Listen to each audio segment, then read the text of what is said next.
Mabuhay! I'm Selena and I'm from the Philippines. I'm happy and proud to promote the Filipino food and culture here in Lithuania.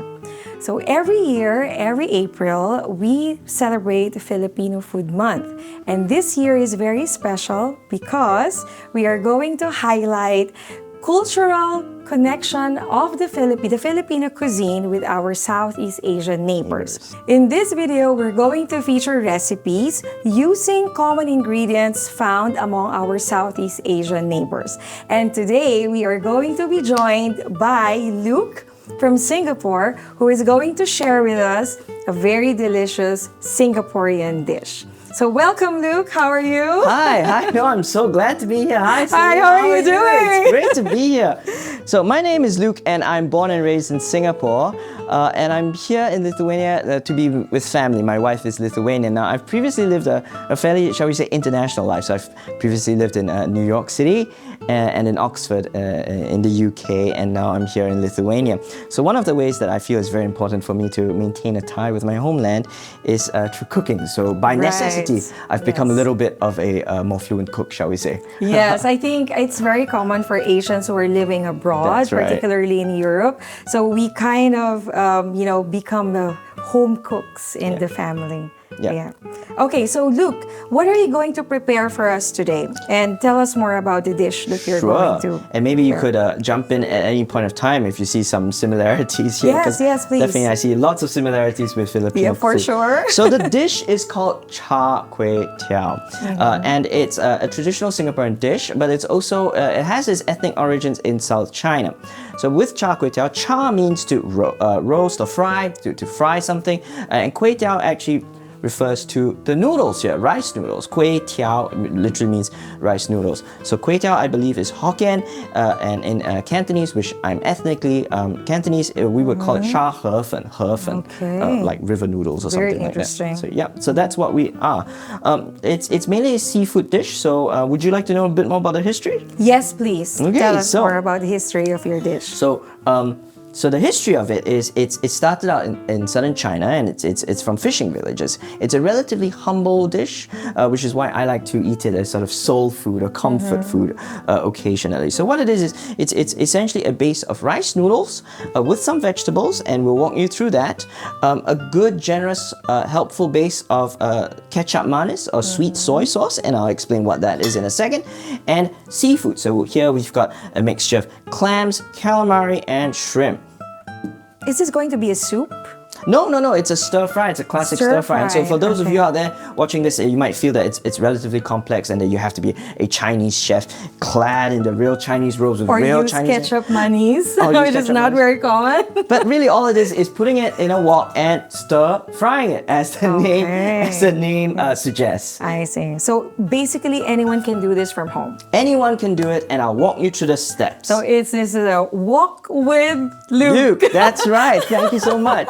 Would you like to know a little bit about the sort of history of the dish with the history of Singapore? Yes, please. There's some similarities with Manila that I find. I'm actually very interested with the history of food because, as a Filipino, I also would like to know more about the history of certain dishes. So please walk us through the history of your Char Kway Tew. That's right. So for those of you out there watching, Singapore, similar to Manila, is really a mixture of cultures and places. So Singapore starts out in the early 1800s as a colony of the British.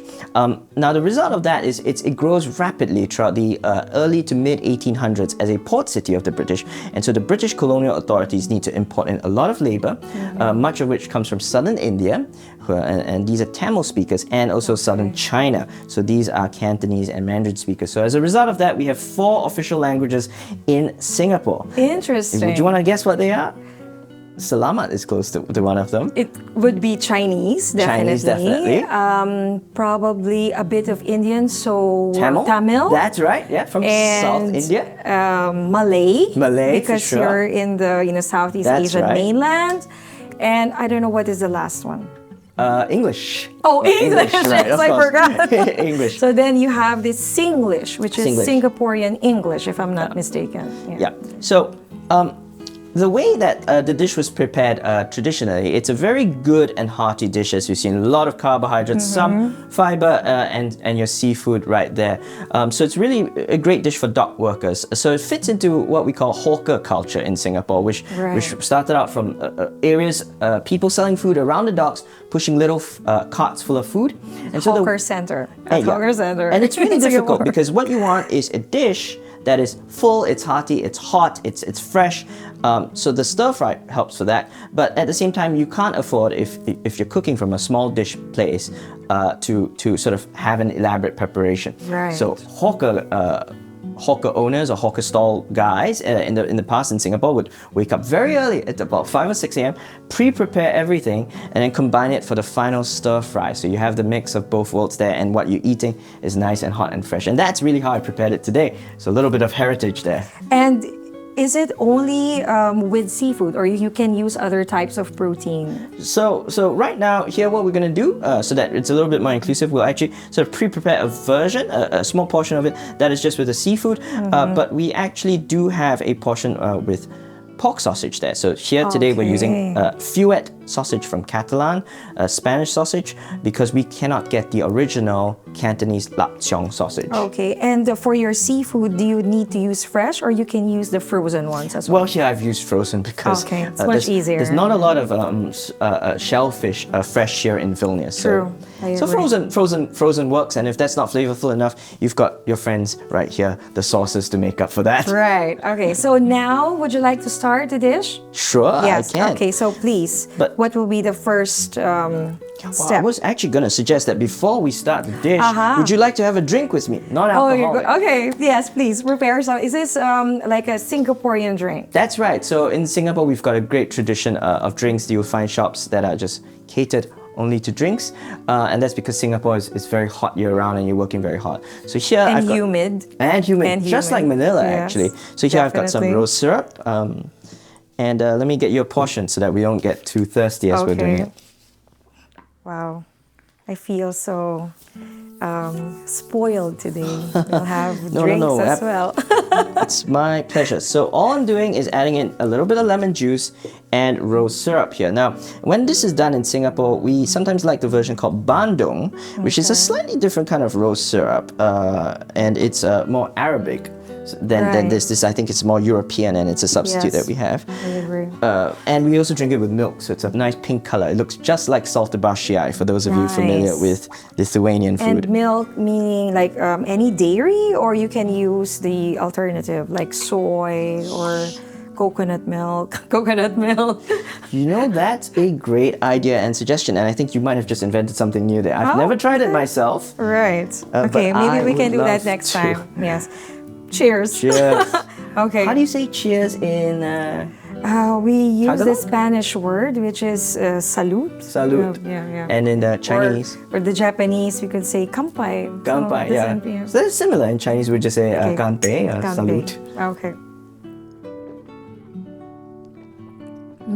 That's nice. That's good, and it's quite refreshing, isn't it? It is. Okay, that's really nice. So let's start this wok over here. Okay.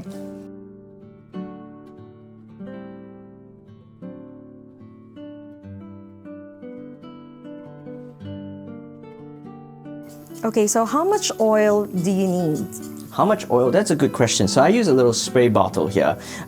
They say the classical Chinese way is to put enough that it's not a question anymore. So you just technically that's around 1 to 2 tablespoons. A little bit like Decent that, amount. yeah. But I really like a spray bottle, so that's I just sort of do it like that around. And what you want to do when you're stir frying is to make sure that the wok is at a good, nice, hot temperature before it goes in. And is this recipe passed down from your parents to you, or you learned it to cook by yourself? Well, it's something I've learned on myself, because in Singapore it's really easy to go to. We have these giant food courts throughout the island, and they're called hawker centers. Okay. So it's very easy. But here, of course, that's not really an option, so I had to learn this myself. Nice. Okay. So this is your own recipe, basically. It's near enough, but yes, yeah. Okay. So maybe I should ask you one question, and you can choose from while this is heating up. magic bowl. Okay. Let's see. what question you're going to get. I don't know. I'm very excited myself. So we've got, what is the best place to visit at your home country? Give 1 or 2. Okay. Okay, so I will give 2. So Singapore is a great and amazing city to visit. It's hyper modern on the one hand, and there's also some very traditional things. So for the more traditional look, which is to sort of look around the when it was back to being a port city, the Bugis area is really good. So visit Chinatown, Bugis Street. And sort of the temple area and Arab Street as well. Right, That's very yes, good. yes. I had a great time taking my wife there. And of course, the newest stuff, which really is quite cutting edge in terms of world architecture. We've got Marina Bay Sands, which is the famous building with the 3 thingies and the little UFO thingy on the top, and the famous infinity pool, the Marina Bay Barrage, and also the Gardens by the Bay. So Singapore's a very hot city, but you enter these huge domes filled with trees and flowers, and it's 16 degrees. It's just a great experience. I agree with Luke because I've been to Singapore before and more than a few years ago, and I really enjoyed my time there. It's so clean. You can feel the air, it's so, like, you can smell the cleanliness of the air. You won't see any trash around because it's not allowed to litter, and the buses and everything, even the buses are so clean, and even the schedule. Okay, so what should we put in first in your pan? Right, so I generally like to start with just what a good base would be, sort of, you want to have something that gives it a bit of oil as well. Okay. So typically when we do this in Singapore, the first thing that we put in is a bit of pork lard for that bit of crunch and oil. But we have and guests flavor. And flavor. But we have guests here today that don't eat meat. So I will be sticking to the seafood instead, and we'll just add a little bit more olive oil as we go along. And maybe we can lessen the heat. That's right. I think it's true. Or you need more oil. Okay. Wow. It sizzles. So you mentioned earlier that you have already cooked the seafood. That's right. The seafood. Okay, so what did you use? How did you cook the seafood at home? Sure. Let me just adjust this. So the seafood really is just a mixture of calamari, clams, and small dried shrimp. And I'll explain why we've gone with that. So the traditional recipe does have shrimp, so you can use any size of shrimp. I like to have them small because if they're too big, it's kind of takes up too much space on the plate. And then we have clams. The traditional recipe in Singapore calls for cockles, which are very similar to clams. We call them hum or blood red cockles or blood cockles, and they're very delicious. And they're quite blood red, they're quite bloody. But they're just not available here. So here we've just gone with your sort of Italian vongole, with the smooth clams. And the recipe also calls for Cantonese fish cake.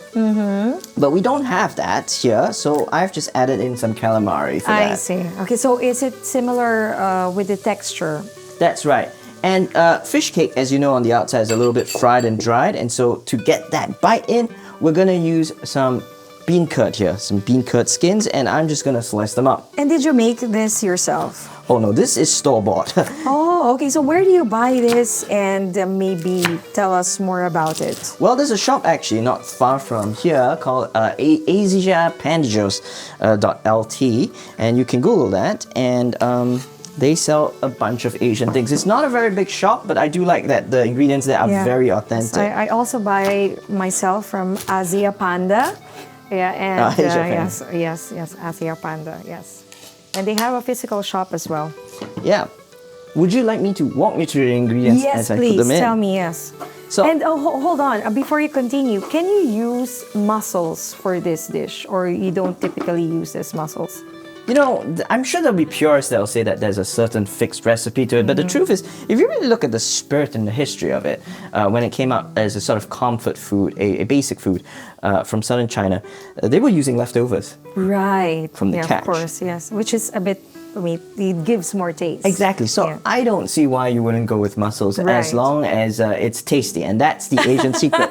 Anything goes as long as it's tasty. So that's your a tip from Luke. Walk with Luke. Walk with Luke. Okay, so what's next? What is next? So I'll just walk you through the general ingredients here while that's going along nicely. So we've got spring onions, chilies, garlic, and onions. With garlic and onions, you'll notice in Asian cooking really just makes the base of anything. Of course, yes, aromatic. Yeah, so very, aromatics. very important. You could be in any country, right? And then we've got scrambled eggs. Now, I don't scramble my eggs while they're in there. I like to do them before and then add them in. Otherwise, the eggs, they just sort of go everywhere. Of course. And it becomes like egg noodle. Yeah. So it's there. Or fried rice. And fried rice. We've got bean sprouts here. Yes. And then we've got two kinds of noodles. Now, I've already cooked them. Let me explain to you what they are. These are just your dried rice vermicelli. Okay. In Lithuania, I can't get the thick ones. The thicker ones, yes. I think it's not available. I feel like those hold on to sometimes. flavor a little bit better and sauces a little bit better. And then these are your egg noodles. Okay. Now, with cooking rice vermicelli, you just want to give them a good soak beforehand. The 10-20 minutes. Is it cold water or with hot water? Well, I don't know actually, I forgot it. Would you want to enlighten me? What I remember is that you use cold water for it so that you don't overcook the noodles. That's right, yeah. Yes, because when it's overcooked, it becomes starchy and it becomes soggy, and then they stick together afterwards. Okay, so why do you use two types of noodles for this dish? You know, I actually don't know. I mean, I don't think it does anything for the flavor or the taste, but it's always done with at least two different kinds of noodles in Singapore and Malaysia. Okay. But again, it's really not the thin rice vermicelli. We have the thick ones, and those hold on to your sauces a little bit better. Right. Okay. So probably because of the shape of or the size of the noodles, it's similar, I think, to how the Italians are doing it. It depends on the sauce. That's right. So they want the sauce to stick to the noodles. So I think it's the same concept. So you want the noodles to really absorb, and it will be very flavorful afterwards. Yeah. And then now I'm just going to add in some bean sprouts here from can. So in Asia, it's very typical to get these fresh. Or you could just get a bag of mung beans or soybeans and sprout grow them it yourself by the window. But we can't do that, and I can't find a bag of mung beans. So canned will have to do. Right. Yes. For this recipe, then we can fast forward everything. But basically, in the Philippines or in Asia, you can grow mung beans yourself. You can just take the seeds, put them on like a small cotton, and then grow your own mung bean sprouts. Yeah, and you wait for 3 or 4 days, and there you go, and they're nice and fresh and crunchy. So these are not crunchy, unfortunately, and we quite like the crunchy bite. Yeah. So this is already, brined, soaked, and so we just drained the water, so it's easy to cook. Right. Okay, so Luke, one more question. Sure. While you are cooking the mung bean sprouts. And do you have to lessen the temperature, or you just have to keep it? Keeping it at about 3 because we're having a great conversation. And I don't want to burn anything down. Okay. Yes, and while you're opening that, I'm going to drink my rose water. It's a Saturday morning. What's the first thing you do when you wake up? Okay. Ooh. What's the first thing that you do? Is the first thing that exercise, do some Tai Chi? Oh no, well, maybe.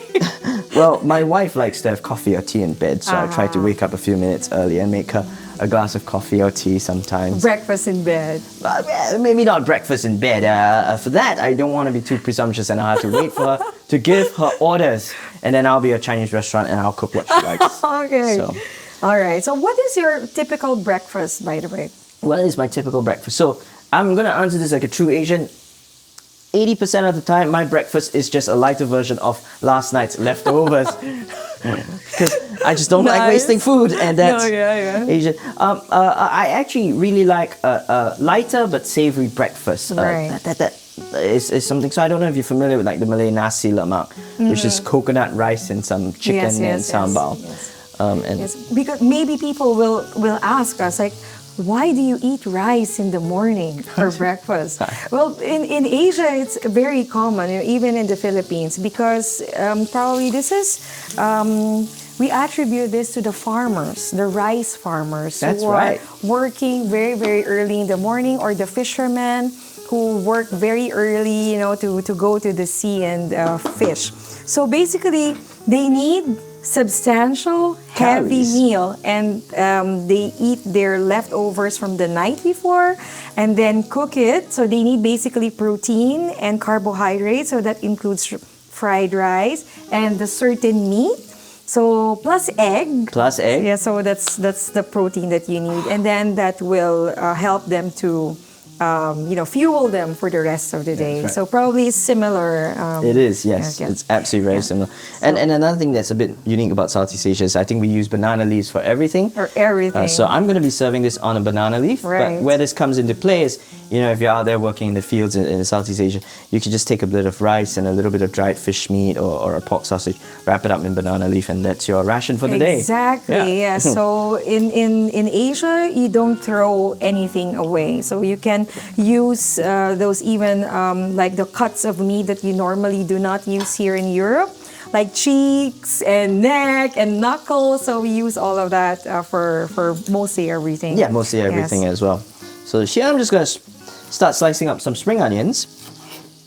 And do you need the whole stalk or just a little bit? Just a couple. So I like to do them a little bit at a time to get a bit of aroma in. But as you leave them in, they sort of lose their shape and color, and so you want to keep adding them in. It smells really, really good in here, and it's making me hungry.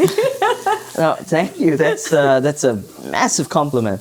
Now, again, we would have started out typically in Singapore, Malaysia with the lard, so we have to be very careful with the heat here. Because when you're frying with pork lard or pork fat, if it's a bit hotter, it melts and sort of it coats the pan, but we don't want to burn that. So I'm going to go with the eggs next. Okay. So that's your eggs. The pre-cooked egg. Mostly pre-cooked. So what you want to do is scramble them and cook them, about 80% of the way through, and now you can do that. And we're going to sort of darken it a little bit so that it looks more like the classical Char Kway Tew color. Right. And we're going to do that by adding some ketchup manis here. Okay, what is ketchup manis, please? Tell us. So ketchup manis is sweet soy sauce. This one's from Indonesia. There are many different brands with sort of different adjustments. It's really just soy sauce with palm sugar, I believe. Wow. That's sort of the main thing, and there might be one or two other things like that. But so basically, this dish is salty and sweet, and a little bit, yeah. Yes. So it's a classic combination of an Asian dish. That's salty right. and sweet. Yeah. And Basically, like most people. yeah, it's like most Asian people. Yeah, it's salty and sweet. a good balance. We believe in a good balance in life. And what is this? Oh, this is just a little bit of sesame seed oil. Sesame seed oil. Oh, roasted yum. white sesame seed oil. Okay. You can get that from any store really in Lithuania. That's true. Nothing too special about that. Okay. And this dish will be like a light brown in color? About there, yeah. A light Okay. brown with some greens maybe. Right. And then sometimes we serve it on the side with sambal. So I believe you have sambal in your culture as well? We don't call it sambal, but we call it another, not too spicy. Yeah, so this we is- have some paste as well. Yes. So this is sambal olek, which is really just, it's mainly chili flavored. I happen to like the sambal that has the prawn paste in it. Right, A bit- that's what we have. Yeah, the deep umami prawn flavors, one, but yeah. I can't find that here, so yeah. And for your recipe, in case there are people who would like to make it completely vegan, can they substitute tofu for it? You could. I don't think it's going to quite taste the same, unfortunately. With Asia, we sort of there are a lot of animal products in our cooking because it's just right there, and we incorporate the flavor. So it's not going to be the same, unfortunately. Right, I think there's just no way around that. But you could do something pretty close and pretty good with tofu. And how about other types of meat, like beef or pork or chicken? Is it possible to change the protein?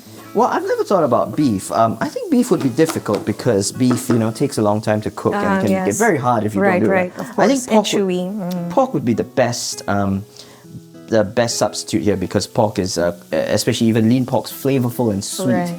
Chicken might not have that depth of flavor that sits well with ketchup manis, but you could always try. Okay, so then that's another job for Luke in the future to try different types of protein for his Char Kway Tew. Yeah. And now, I would be ordinarily adding this in. So this is a pre-cooked mixture. And what this is again, it's sausage, Spanish feuet sausage, a substitute for the Cantonese lapchong sausage, onions, garlic, and more spring onions. Okay, so you already pre-cooked this from home. Right. Okay. But because we're preparing something for guests today, where meat is not quite an option, so I'm going to leave that for now, and I'm just going to mix in the noodles first. Okay, great. Okay, so tell me, how long did you how long did you soak the noodles in water before it could look like that? Right, so these noodles they're not ideal. They're a little bit hard right now because we've left them overnight in the fridge to sort of sit. Ideally, you'd want them more or less fresh. Now, with these noodles, what you want to do is to turn these rice vermicelli into something like that. You want to soak them in cold water for 20 minutes or so. Right. Then you boil it for not that long. It's between 3 to 7 minutes. Different brands have sort of different textures and different width. And that's the same thing for the egg noodles as well. You want to boil them from between 3 to 7 minutes. Yes, we cannot tell everybody that we are boiling the noodles, otherwise we will get a beating from Uncle Roger. Uncle Roger, hiya! This is Yes. Yeah, and I feel like the way I was raised was around kitchens with a really happy, healthy childhood in Asia, except for when I get scolded for not getting A's. But I remembered, spending a lot of time. Did you get a lot of spanking as well from your parents? The physical As side? Asians, Well, the American side of me would say I plead the Fifth Amendment. So, no comment. No comment. In Asia, it's not a problem to have a bit of spanking from the parents. Well, Asia can be a difficult place, and so sometimes we believe that a discipline has a purpose, but of course there are more modern ways of thinking about that, right? Yeah. And in Asia as well, you'll see some flying slippers at home. Yeah. Sometimes, not all the time. So I spend a lot of time around kitchens with my aunts learning to cook, and that's sort of where it is with regards to the noodles and everything else. My background is I'm Thai Chinese, and my Chinese side is Southern Chinese, Cantonese. And Cantonese, we have this thing, we believe in something called 清淡, which means it's relatively light and clear. So we believe in steamed foods, poached foods. We let the ingredients speak for themselves. This is a bit heavier. It's more Hokkien, but I like it nonetheless. Okay. And is it very different, like between your ancestry? It's Chinese and then Thai. So when you were growing up, is it very opposite? How your parents were? Well, my dad unfortunately grew up in Singapore, and so he never had the opportunity to speak Thai with me at home. He learned Malay, and so it wasn't that much different, unfortunately. I just never had the opportunity to learn Thai. I would love to. That's something that... Maybe you know some words in Thai. I do, and I do know that in Thai culture, we like the food to be klim klom, which means to be in perfect balance or harmony. Wow. But if you're Thai and you're listening to this and that's not correct, please let me know, and I would be glad to learn. I think they only have the sawadika. Sawadi. I know one is for towards men, and another I think they have towards women or something ones. like that. Yes. Yeah. So I'm going to do it the Asian way, which is I'm just going to give a dash of sauce on it. If you're not so adventurous, you might want to measure a little bit out into a cup beforehand. But I just sort of give a little dash of it like that. And so then I stir it. I want to ask you because it's in Asian cooking. Most of the time we don't have a recipe, so we call it aga-aga. So you just have to check the taste of what you're cooking, and that's it. So is it the same for you at home when you cook? Absolutely. And my wife is Lithuanian. She has a big interest in sometimes I'm sick or I'm depressed. And she has a big interest in sort of taking over the cooking duties for me. Right. And she'll ask me to write down my recipes, and I'm sorry, it doesn't work that way. I don't know. I can't write it down. I just sort of from your head. Yeah, I just grab a handful of shrimp and I put it in. Oh, needs more shrimp. Yes. And then you taste it and it'll be like, no more fish sauce, and salt or more pepper. Okay, so I noticed, Luke, that you have a lot of spices around here. Are you going to use all of these for the Char Kway Tew? No, so we actually don't have to because I realized that a lot of the pre-prepared stuff it's already in there. But I brought it here specifically today to our little makeshift kitchen to display what we have. So Okay. So sometimes, for example, you might want a more vinegary taste, and the more common types of vinegar in Lithuanian stores are white vinegars, which Which I cannot use in any are rice vinegars, and any food, basically. they're too curt, they're too acerbic, it's a very Yeah. sharp taste. And so I really like the Chinese Qinkiang vinegar, this dark black vinegar. So, but we don't have to add that today. Of course, again, the real star of the show is ketchup manis. And then, of course, there are different brands out there. Sesame seed oil to give you some of that Right. flavor and aroma. Depth, yeah. And fish sauce. Of course. So this fish sauce, well, this fish sauce predominantly has a salt flavor rather than a sort of garum, a deep fish Yeah, flavor. I agree. But it'll do. Yeah, here in Lithuania, yes, it will do. It'll do. So what's the saying? When in Rome, do as the Romans do. Right, And yes. did you know that it's also called garum in ancient Rome? Really? I only learned that recently. Yeah. Wow, So we okay. call it like garum as well. Like. Garum. Okay. And how about this? What is this? So I would ordinarily add some rice vinegar. wine, cooking rice wine, which would be called Shaoxing. Yeah, Shaoxing wine. But I just don't have a way of getting that here, so I've adapted with a bit of rice vinegar and mirin. Right. So- Okay. And we can add a little bit. We don't have to. We added some before, Okay. No, a little bit won't hurt, I think. Oh yeah, a little bit never hurts in Asian culture.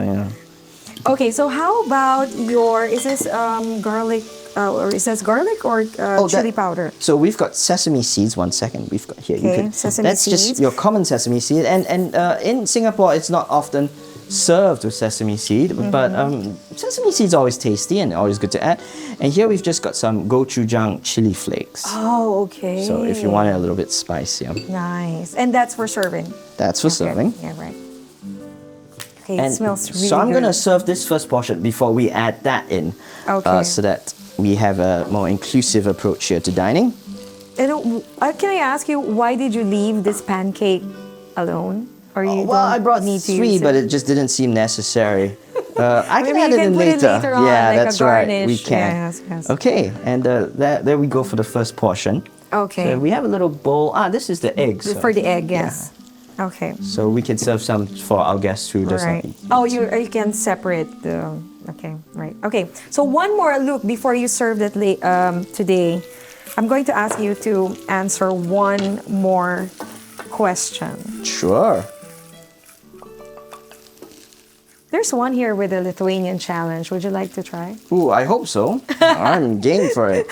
No, Okay. I've been here for 2 years and I have tried at various points of time to pick up the Lithuanian language, but it is a little bit challenging for me. This one. This one, this Yeah. is the one. Oh, Yeah, you're pointing yeah, there. I thought it's I meant to pointed it right Yeah, here. take this one, take this one. Okay. So this is a word challenge. A word challenge. Yes, yes. Ooh, I like that. Yes, because some of these words are also difficult for me. Okay. So maybe we can say the words together later. Okay, so Lithuanian word challenge, ladies and gentlemen. I'm gonna be pronouncing these words. I haven't seen them. Ooh. And this one means I hung clothes out to dry. Well, Yes. well, you're putting me on the spot. I feel like you're hanging me out It's to dry. difficult. It's very difficult for me. So I know this is like an H sound. So ish, isht, jia, shishxiao. Is that good? Oh no, it xiao xiao. Ish, Joe, Xiao. Chow. It's xiao xiao. Okay.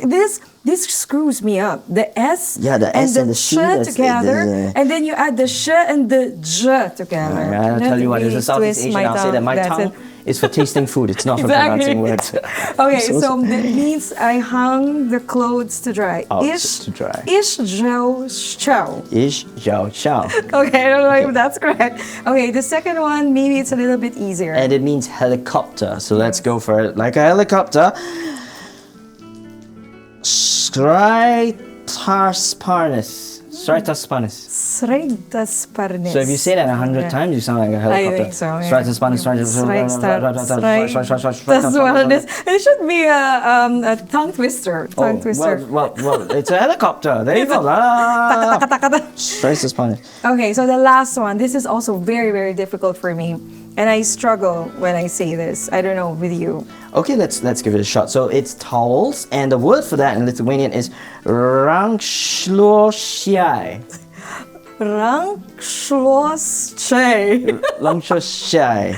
Yeah, I have to practice that with my children every single time, and I cannot say it properly. So would you remember this without looking at the paper? No, and if I had to say the word for helicopter, unfortunately, I think I'd just be like, Yeah, that one. Well, maybe I could try to. But it's very good. It's very good. Yeah, not bad. I'll remember rankšluosčiai. No, I cannot. Rankšluosčiai. Thank you so much, Thank Selena. you too. Okay, so what's happening with our Char Kway Tew? It's getting a little bit smoky. Because which means it's more or less ready. Yes. So in Singapore, of course, what you want is for it to be on a wok with fire, so you've got some of that smokiness. But here we don't have that, and so we'll just have to make do with this. But okay. That's.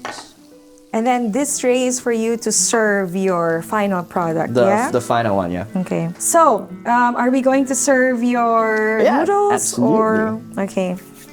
And do you need to put some garnishes on top? Yes, like that's a great idea, onion? actually. So we could just dice up some spring onions here and garnish that on top. But really, and I saw some fresh chilies over here. Would you want some fresh chilies? No, is it like part of the... Some people do it with some sambal on the side. So I think that's what we can do, is to add in some sambal on the side. But we can use the chilies. So if you are, for example, not so accustomed to hot food, then I've sort of adapted this. Like here in these parts of Europe, people are not very fond of eating spicy food. That's right. But I think we can usually just give them an option to put some chili on the side. Yes, that's right. So if they want to try something a bit more hot. So. Okay. It looks really, really good. Oh, thank you. Thank you for complimenting this. Yeah, so basically, in this recipe, we have similar ingredients as well in the Philippines. So definitely seafood, because the Philippines is surrounded by plenty of water. So we have plenty of seafood. But the other ingredients are not so common, like the pancake with the mung that's bean. right, the mung beans, yes. Yeah, so that is... not common to us, but something special for the Chinese. Yeah, I think what's really cool about Singapore and the Philippines, uniquely amongst all the Southeast Asian neighbors, is that we were both colonies for a long time. Right, of course. And so this idea of mixing ingredients and cultures comes much more naturally than say some of the other Southeast Asian countries. Yes. All right. And Singapore, you've been colonized by which countries? Maybe the you British. remember. The British. Only the British. The British all the way until just post World War II. I see. Right. And for the Philippines, that would be the United States and Spain, right? Yeah, Spain first. But we have really good connection with our Southeast Asian brothers and sisters. Yeah. Then America, and then after that, during World War II, was Japan. For us as well. And then back to America again. For a little bit. Yes. All right, so Luke has now finished his Char Kway Tew. And Luke, maybe you can tell us, how do you eat it? Like, do you put the sambal after, or what is the best way to eat the Char Kway Tew? There's no real prescribed way. I think you just, as long as you like it and it ends up in your mouth. Normally I like to eat it with a spoon and fork because it goes everywhere. But lots of people, of course, eat it with a traditional Chinese spoon and chopsticks, which we don't have today. But with a good amount of sambal there would be great. So all right, so you can see how tasty, how beautiful it looks. So later we're going to eat them together, and so I can prepare the dessert for you. Very easy dessert. Okay. So excited. All right.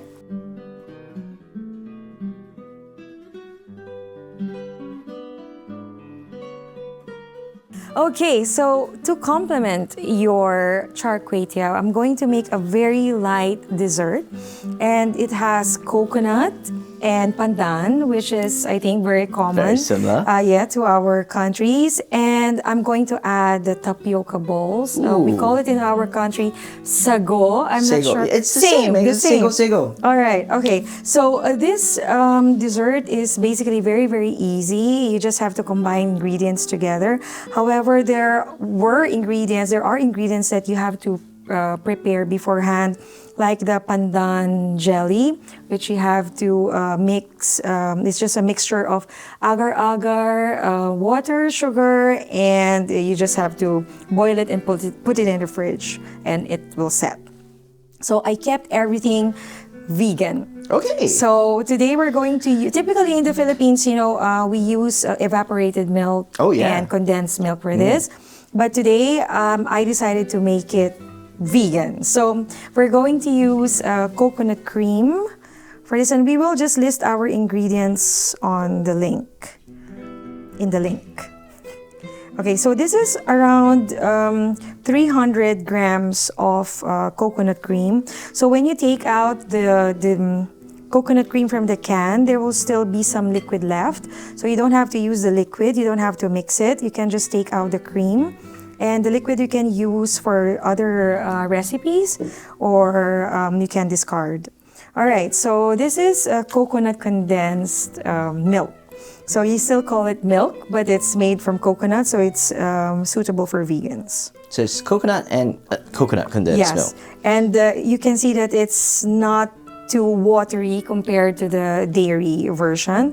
And you can find this in supermarkets in Lithuania, so it's not very difficult to find. Oh, I had no idea. So that's new to me as well. Yes, you can find them in basically in most of the... that's great, because we use that to make our white kaya, which is kaya without pandan. Yes. So for those of you out there, kaya is, instead of eating jam, for example, with strawberry jam on toast, we like to eat kaya. Kaya is basically a mixture of coconut milk, quite a lot of sugar, and if you want it green, then you'll add pandan, which gives it a very nice, rich flavor and fragrance. Soon I'm going to make a pandan kaya, because I'm going to use it for one of my activities. Okay, so what you need to do is just to combine the coconut cream and the coconut condensed milk together.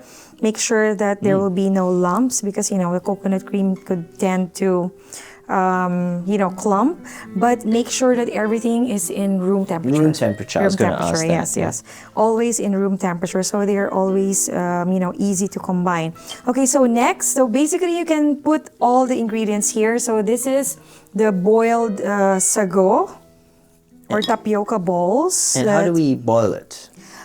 So what I do first is to make sure that you have the water boiling, and then you pour the tapioca balls in. So this is 1/2 cup of the balls, raw, and then once it's cooled, you have to wash it again, with a sieve. Tap water. Yes, after boiling it. So this will give you around 200 grams. Okay. And do you boil it with sugar or just with water? Just with water. Just with water. Okay. And by the way, this what I got, this tapioca balls, I bought it from an Asian store, but this is a Thai product, and it's already pandan flavored. Amazing. Yes. Yeah, so you just have to combine it and put it there and kind of like mash it together, because we pre-cook this, so they kind of like stuck together. Yeah. So, but eventually they will disintegrate. Eventually. If you're tired, I can take over stirring. Yeah, sure, please.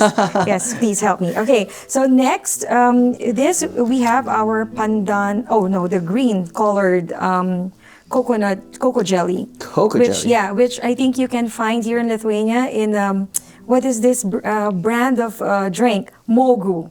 Mogu. Oh. Yes. So what you find inside is this cocoa jelly, and it was basically invented by a Filipino scientist. So she kind of fermented the jelly and turned it into fermented the coconut juice and pep. So there's a little bit of juice, which is fine. Oh, there's one more there. So it's coconut jelly. Coconut jelly, yes. So it's just coconuts and tapioca. Lots of Yes. coconuts. Yes.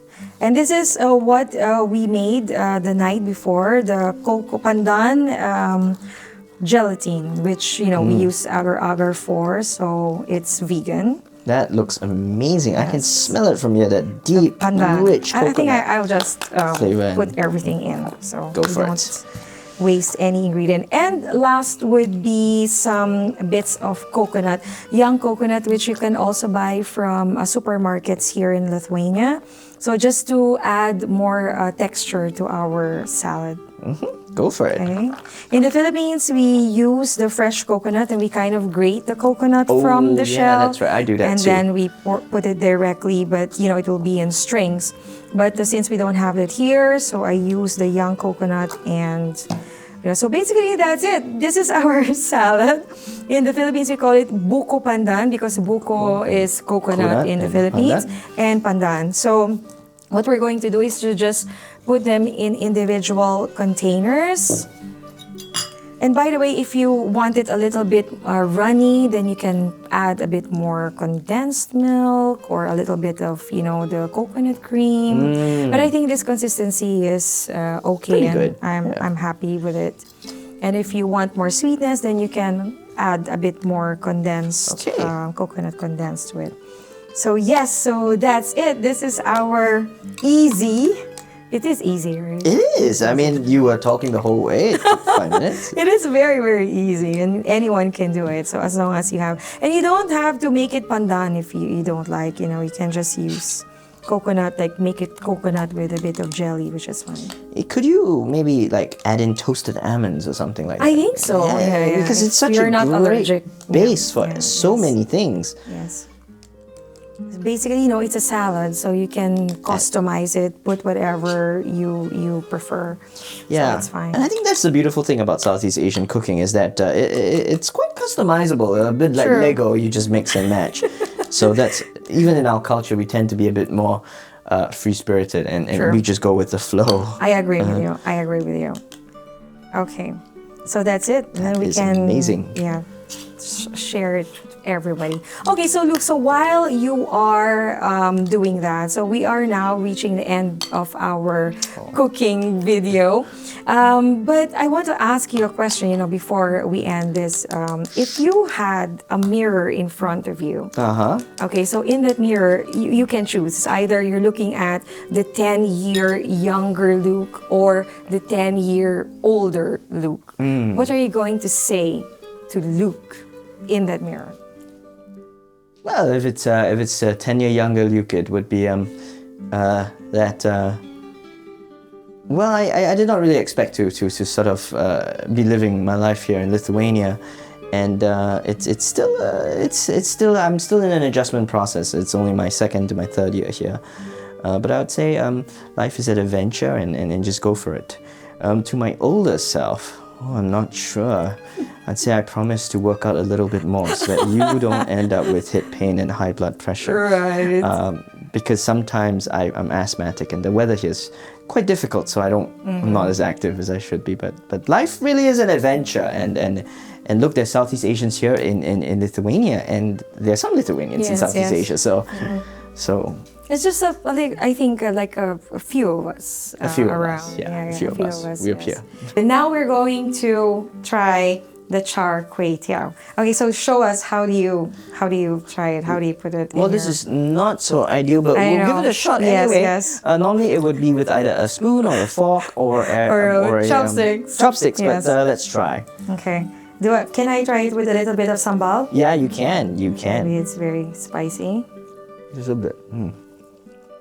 Okay, just a little bit. Yeah. I'm surprised. The sausages taste pretty close to the Cantonese sausages when you... Oh, maybe because of Okay. the spices. Maybe. Okay, now I'm going to try this with a little bit of sambal. And... Fuya!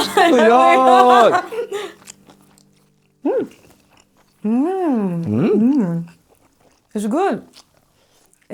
There's sweetness, there is spice to it, and a bit of saltiness. And the noodles, it's not soggy, not overcooked. Yummy. Excellent. Thank you so much. I love it. And, Okay. There's no Ajinomoto in here. There's no MSG, so No MSG. no MSG. All right. So how about our dessert? Let's go for it. There's one for you Thank you, Selena. and one for me. So we'll try this and let's see. Brings me back to my childhood because Yum. Yeah. so many of our desserts also have coconut in them, actually. So you have the texture in the salad. So you have the coconut, the jelly, and the cocoa jelly, which we added here. And the sweetness, okay. Look. All right, so tell me, how do you say thank you and goodbye in your language? So it would be 谢谢 for thank you. 谢谢. And goodbye would be 再见, which 再见. literally means see you again. All right, so 谢谢 for thank you. And in Philippines, we say salamat. Salamat. Yes, Selena. and in thank you, goodbye would be 再见. 再见, and for us, it's paalam. Okay, thank you for watching and see you next time. So, Bye! salamat and paalam. Paalam! Bye.